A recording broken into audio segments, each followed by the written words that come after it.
गुचेन भी उनसे कहता है बात करना बंद करो, जिस काम के लिए आए हो वो शुरू करो।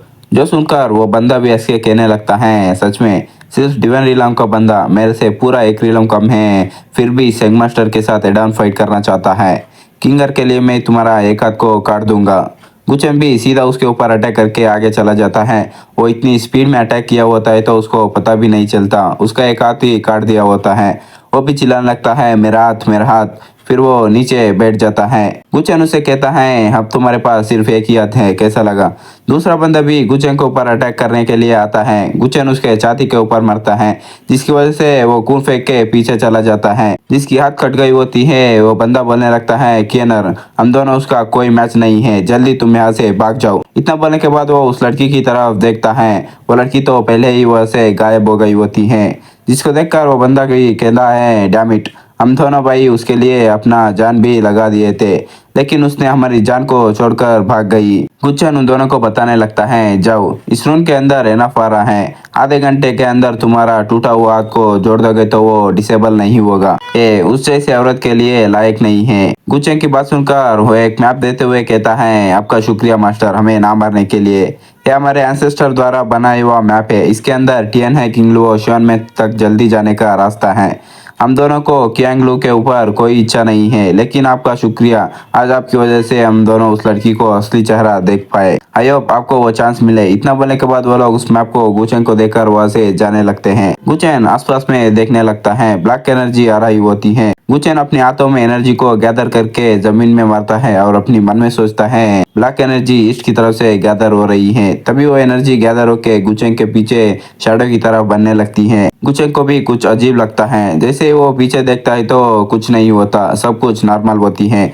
गुचेन अपने मन में सोचता है क्या हो रहा है यहाँ। कुछ वक्त के लिए मुझे ऐसा लगा कोई मेरे ऊपर नजर रख रहा है, क्या सीक्रेट है। किंगलू वो हाइड कर रही है। सीन शिफ्ट होके में शियोन मेंग का सीन दिखाया जाता है, ऊपर एक पोर्टल जैसा होता है। गुचेन भी ऊपर आ गए होता है। वो कहता है मैप के हिसाब से यही शियोन मेंग का एंट्रेंस होना चाहिए, यहाँ पर और भी इंटेंस पावर ऑफ लव होगा, क्या हो रहा है यहाँ, मैं देखना चाहता हूँ। इतना बोल के उसे टच करने लगता है। उस पोर्टल में से एक आई ओपन होने लगती है। इस नज़ारे को देखकर वहाँ पर जो लोग भी होते हैं वो कहने लगते हैं शियोन मेंग कैसे चेंज हो गया। कुछ और लोग उसको देखकर घबरा जाते हैं और कहते हैं ये तो डीमन है ही है, क्या ऐसा हो सकता है, डीमंस हमसे पहले ही आ गए हो। एक और बंदा कहता है क्या हो रहा है यहाँ, यहाँ शियोन मेंग कैसे डीमन है में बदल गया है। उनके बाद सुनकर गुचेन भी सोचता है डीमन रेस वो है ही उन लोगों की एनर्जी को ऑब्जर्व करने लगती है। लोग कहने लगता है मुझे ऐसा क्यों फील हो रही है, मेरे स्किल्स डिसअपियर हो रहे हैं। एक और बंदा कहता है नहीं, वो डेमन हमारा स्किल्स को ऑब्जर्व कर रही है, उनके अंदर के स्किल्स को पूरी तरह से ऑब्जर्व कर रही होती है। उन लोगों की हालत को दिखाया जाता है, वो सूखी हड्डी जैसे लग रहे होते हैं। वो गुचेन की तरफ ही बढ़ रही होती है एनर्जी को ऑब्जर्व करने के लिए। गुचेन भी अपनी स्वॉर्ड पकड़ के रेडी हो जाता है। तभी अचानक से एक टावर अपियर होने लगती है। उसको देखकर लोग कहने लगते हैं उधर देखो, वही है किंगलू। सभी लोग उसकी तरफ भागने लगते हैं, यही चांस है, जल्दी भागो। हमने जिस चीज का वेट किए थे, वेनरेबल टियन हाई का इनहेरिटेंस का मौका वो फाइनली आ गया है, जल्दी पैलेस में चलो, शायद हम इस डेमन हाई के अटैक को रेजिस्ट कर सकते हैं।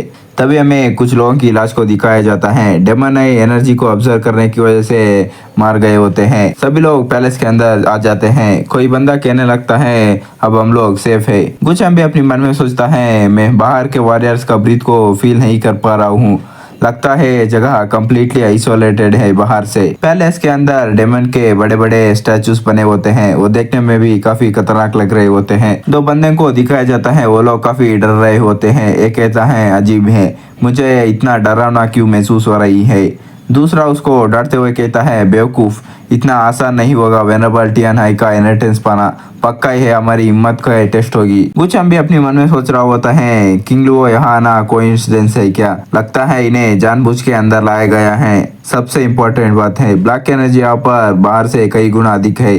तभी एक बंदा कहता है यहाँ पर डेमन तो छुपे नहीं है ना। गुचेन सोच रहा होता है मैंने हेवनली मार्शल आर्ट के एंशिएंट बुक्स में पढ़े हैं, डेमोन्स खून के पैसे होते हैं और वो वार को करवाना चाहते हैं, क्या ये हो सकता है, मेरे पिछले लाइफ किसी इनसे रिलेट हो सकता है।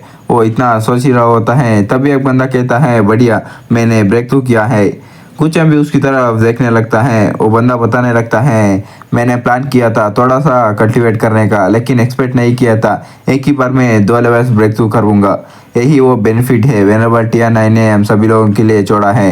तभी पीछे से कुछ और लोग भी कहने लगता है, मैंने भी ब्रेक थ्रू किया, सही में ये जगह एक ब्लेसिंग है, ट्रेजर लैंड है। गुचैन भी कल्टीवेट करने के लिए बैठ जाता है। वो एनर्जी को ऑब्जर्व करता हुआ सोचता है, थोड़ी सी लक के साथ ने उसने middle stage of divine bridge ने ब्रेक थ्रू किया है। सच में यहाँ पर कल्टीवेट करने से हाफ एफर्ट में दुगने रिजल्ट मिलेंगे। ये सिंपल पावर ऑफ नहीं है, इसके अंदर ब्लैक एनर्जी ऐड हुई है। सभी लोग बैठ के कल्टीवेट कर रहे होते हैं। कुछ लोग कह रहे होते हैं, चलो प्रैक्टिस करते हैं। इतने अच्छे माहौल में कल्टीवेट नहीं किया तो दुख की बात होगी। यहाँ पर 1 घंटा कल्टीवेट करे तो बाहर के 1 महीने के बराबर है। इसी को अपॉर्चुनिटी कहते हैं। मुझे सीरियसली प्रैक्टिस करना होगा। रिलीक का इनहेरिटेंस पाके सीक्रेट डोमेन को डोमिनेट करना है। हमें दिखाया जाता है ब्लैक एनर्जी पीछे से निकल रही होती है। तभी एक बंदा आकाशता है, उसके मुंह से खून भी निकलने लगती है। दूसरा बंदा जाके उसे रोकने लगता है, सीनियर ब्रदर प्रैक्टिस करना बंद कीजिए। वो बंदा उसे ही पीटने लगता है और कहता है, ये अपॉर्चुनिटी वोलिनस ने हमें दिया है, चले जाओ ऐसे, मुझे प्रैक्टिस करने दो। यह देखकर गुचैन अपने मन में सोचता है, इसी तरीके से वो लोगों को परख रहे हैं ब्लैक एनर्जी को संभाल पाते हैं कि नहीं। तभी एक दरवाजा ओपन होने लगती है, उसके अंदर से कुछ लोग आते हैं। एक बंदा कहने लगता है, इस स्वॉर्डमैन को देखने दो, किस सेक्स के डिस्पल्स आए हैं।